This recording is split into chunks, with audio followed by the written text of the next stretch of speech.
Welcome everybody after lunch, and thanks Sohini for joining us in the WIL conference. Thank you for having me.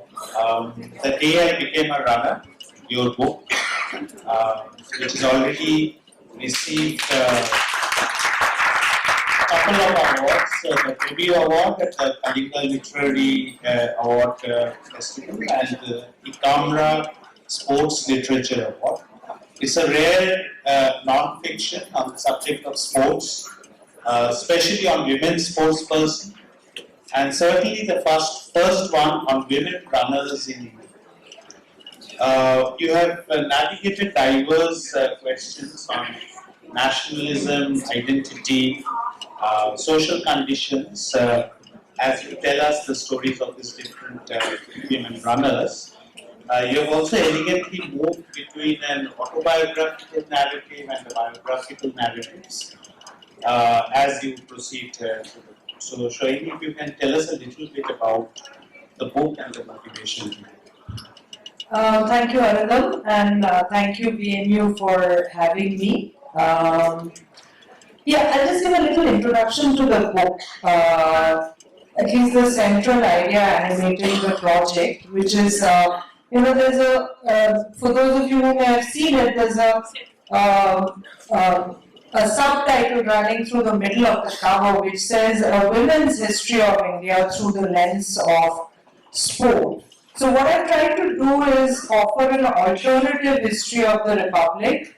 What do I mean by that? I travel the decades from the late 1930s to the current moment through the lives of 9 women athletes. By athletes, I mean only runners. I decided to look at only running because I thought running is the most minimal sport in the sense that you don't need much equipment. Until about 5 years ago, the Athletics Federation of India didn't even mandate shoes for the track. You don't necessarily need a team, and you don't necessarily need to learn running. Of course, you need to train at an elite level when you're competing at an elite level. But why am I doing a women's history of India through the lens of sport in the first place? Why am I mapping citizenship through sport? The answer is, it's a 3-tiered answer. The first tier of the answer is that sport and nationalism are inextricably related. Sport gives women the legitimacy to cross the threshold from the private sphere of the home and domesticity into the public sphere. Women's citizenship in the private sphere is uncontested. In our roles as wives and mothers, we are revered. But when we step out into the public sphere, our status as equal citizens is a lot less certain. We notice instinctively, I call this the Lakshman Rekha of citizenship. And sports, why does sport give you the legitimacy to cross this Lakshman Rekha? Because it is seen as a performance of nationalism, which is the first tier I talked about. Sports and nationalism are inextricably related. Why do I say this? Because the high noon of nationalism is the turn of the 20th century. By the high noon of nationalism, I mean that this is when the age of empire broadly is coming to an end, and the nation states and colonies are beginning to declare their sovereignty, and the nation state is coming into being. This is also the time, the turn of the 20th century, is when we see organized sport come into being. I would say, if I were to put a date to this, I would say 1896, which is the first edition of the modern Olympics. But there are some more dates. 1904 is FIFA, which is the World Football Association. Sometime in 1911 or 12, the International Tennis Association sets up its rules. A little bit before that, in the 1870s, the first official test match is played between England and Australia. So as momentum is gathering for World War I, we already see nations lined up against one another on the sports field. The second tier of the argument is men go to war, which is the theatre of nationalism. Women largely don't. Even if we read about some combat, I mean, newspapers will sometimes have a little single column about a certain number of combat roles being opened up to women in the Navy or the Army for the first time. But this is really a very tiny niche of women occupy a tiny niche of combat roles. So how do women perform nationalism? Historically, what we see is that the suffragist movement, which is a movement that lobbied for women to get the vote, the suffragist movement makes very major gains in 1918 and 19. Why 1918 and 19? Because that is the end of the First World War. Women were seen as having done their duty to the nation at a time of war, when the men were away in the trenches. If I had my presentation, I could have shown you some of the wonderful posters that the US in particular used to ask women to come and join the workforce. So that's the second tier. And the third tier of my argument is that sports gives women the legitimacy to claim citizenship as an equal. This is only an argument of degree. I mean, somebody could say that the doctor's coat or the lawyer's robes give, and it does. It is certainly a mark of qualifying to be in the public sphere. By the public sphere, I mean public spaces, but I also mean, say the printed work. So putting your work out there in the public. So, but sports by its very nature is that's my reasoning, is that it is unlike higher education. It is open to many more, potentially open to many more, to a larger section of society. So this is broadly the theoretical framework on the basis of which I decided to do a women's history of India through the lens of sport. Yeah, thanks for that elaboration. In your book, through the stories of Shanti, Soundararajan, Pinky Pramali, and Duti Chand, you kind of take us through a trajectory on the question of sexual identity or gender identity and sports or in sports. The gender test has had an important but a very controversial legacy in the world of sports. And you have strongly argued in the book that how even that term is a misnomer. Can you elaborate? Yeah. Actually, So I'll just step back a little and say that I'll give another kind of introduction to the book, which is that it has broadly three sections. The first section is about women pioneers. So the first there's a profile of one of the first women who went to represent India at the Olympics in the 1952 Games. So, first section, I talk about Mary D'Souza, Kamaljeet Sandhu, first Indian woman to win an individual gold outside India in 1970, and of course, Usha, who needs no introduction to a South Asian audience. And I traveled broadly 50 years. In the first section. The second section, which is the section you refer to, is very different. It is from a period 2006 to 2015. I tell the stories of Shanti Soundararajan, Pinky Pramali, Duti Chand, all of whom are broadly called out for not being female enough. But the charges are different against each of them. The third section is I tell the stories of Lalita Babar, the Sunrise Project, so roughly corresponding to post-liberalization India. Now the second section of the book is actually, for me, it was technically the hardest section because it was about the science of sex testing and the science of sport. So very briefly, sport has a long and unsettling history of sex testing. Only women are subjected to sex testing. Maybe later, if we have 1 minute, I'll ask you why it's only women why men are not subjected to sex testing. And it's a very complex and sophisticated science, and it keeps getting more and more sophisticated with that. That is how science works, right? So, in the beginning was, this is a really brief capsule of sex testing in sport. So, in the beginning was nude parades where you had to walk naked in front of a panel of gynecologists and other doctors.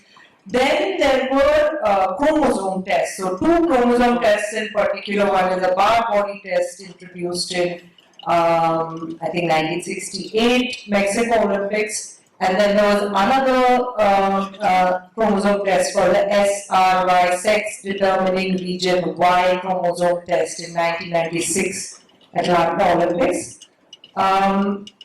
Why do I say, so you ask me why is gender testing wrong as because gender is, if in a gender studies course this would be as the Americanism go, this is gender studies 101 really, because gender is a matter of choice, so I could say that I am Sohini, I was born female but I feel androgynous, for example. And the Supreme Court has also recognized that, right? Like we have now a category called third gender. So it's a matter of choice and personal identity. But sport is about sex testing, and sex is about biology. And what sport really tests is the biology. And so there are many criteria, and the testing gets, the number of tests increases with every year. But broadly, they look at anatomy, they look at chromosomes, they look at hormones, they look at something called gonads. So these are the broad heads. So this is really a test of biology, which is why it's a sex test and not a gender test. Nobody can really, it's like a name, I can't fail at, if I say I'm Sohini and somebody says you have failed the name test, it's like that. So you can't fail a gender test. You can, quote unquote, unfortunately, fail a sex test. And only women are subjected to sex testing. So you have, they have been very critical of the media itself for calling it a gender test repeatedly. Going to a different aspect of your book, you've already referred to the first section of the book and the last section also. So you've dealt with the history of nationalism and women's citizenship in India in very different ways in the book. You have the P.T. Usha, Kamaljeet Sandhu stories in the beginning, Mary D'Souza.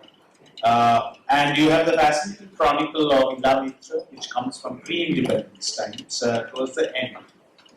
So, what trajectory of women's citizenship have you perceived? Finding all these things together. A little introduction to Ila Mitra. Ila Mitra could have been the first Indian origin woman at the Olympics. Indian origin because this would have been the 1940 Olympics and India was still a British colony, so she would have been representing British India. But the 1940 Olympics and the one after that, 44, was also cancelled on account of World War II. And then she was a student of Bethune College, which those who are familiar with the history of Bengal would know that it is a pioneering college, was held by the social reformer Bidasagor at one point of time. Even John Drinkwater Bethune himself was a major social reformer. But very much in the, and Bethune has thrown up a number of women pioneers. I thought, given that this is a women in leadership conference, it might be interesting to know. So the first one of, I think there are 2 or 3 claimants for the first Indian woman doctor, but I mean there's Anandibai Joshi, but she actually studied in the US, did her medical degree there. But there's Kadambini Ganguly who did her, she's the first woman who did, and she was actually in age a contemporary of Anandibai Joshi. So she actually, so in a way she moved the needle further, I would say, because she managed to get, an Indian university to accept her as a medical graduate. So Kadambini is a student of Bethune. So Ila was a student of, then there were a number of, national movement leaders and women national movement leaders who are from Bethune. So very much in keeping with the high achieving standards of Bethune, she joined the Communist Party of India and did relief work for the Bengal famine. So it's 1943, and then became involved in, after her wedding, became involved in the Tebhaga movement, which was a important peasant rights movement pre and post independence. Very broadly, it was to tell, it was a movement that lobbied farmers and told them to only give up half of their produce to the zamindar. Very much a post-famine phenomenon. So Ila became a Tebhaga movement leader, was jailed, spoke about her experience of custodial gang rape, and then returned to, West Bengal. This is a time when East Pakistan, the entity of East Pakistan, returned to West Bengal, became a MLA and served. So the way I see it is that she served citizens on both sides of the border. And see, the trajectory of citizenship that I see is that, the beginning point for this book was obviously that I felt that women are politically all Indian citizens are equal, right? We all have one vote. But there are so many aspects to citizenship. While we have one vote each, even constitutionally, the Indian Constitution says that certain people are worthy of getting reservations, so some people need more equality than others. So, our citizenship is politically equal, but we have many, many other aspects of citizenship. And there are vast differences in that. And this book this project was one to map what does women's citizenship look like.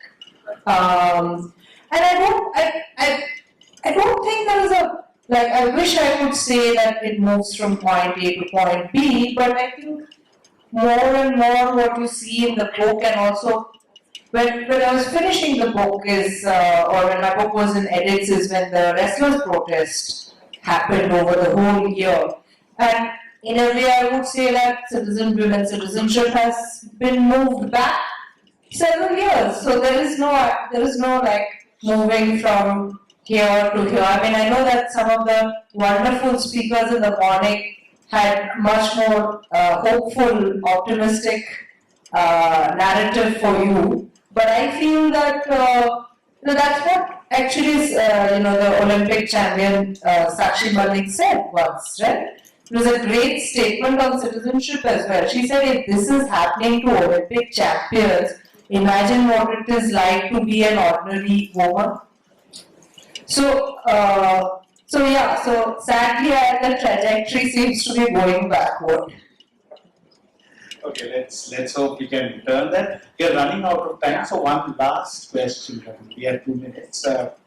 How has been your own personal journey while researching this book? It has taken you to remote rural areas. It has taken you to long hours in stadiums. recording interviews in very hostile conditions in a railway platform, very diverse experiences. So, and I believe that you worked nearly 10 years on that. 8.5 years, yeah. 8.5 years. So how has the book itself transformed you? Many of the things that you mentioned, so I'm a reporter, so I had traveled to rural areas to report. Used to do interviews with in all kinds of circumstances. So this is standard for anybody who has done a decade plus of reporting. I would say if there was one thing, in jest I say that I moved from being an atheist to an agnostic just because I managed to finish writing the book. But on a more serious note, I would say that I became much more careful in my reporting because of what I saw had happened to Shanti, Pinky and Dooty, and I feel like even well-intentioned reporting, which sought to show that they are biologically they are somewhat different, but they are not cheats. Even well-intentioned reporting had serious consequences for them. So I think I was reminded that India is maybe an intelligent citizenry. I mean, there's no evidence to show that we are but not highly educated. We have to remember that it's our duty as reporters, because I may be thinking that I'm reporting the truth, but so Shanti Saundarajan, for instance, when a very good scientific piece came out about her and I thought this was a very good piece in the Caravan. But her sisters-in-laws threatened to call off her sister's wedding, saying that you are a freak. We are getting our girl married to, or our son married to a family of a freak. So I thought that is something that I like. While it's important to be precise, it's also important to remember that I'm not an academic or I'm not a scientist doing a paper for a journal. Some things need to be pixelated. So I would say just a greater sense of understanding of my responsibility.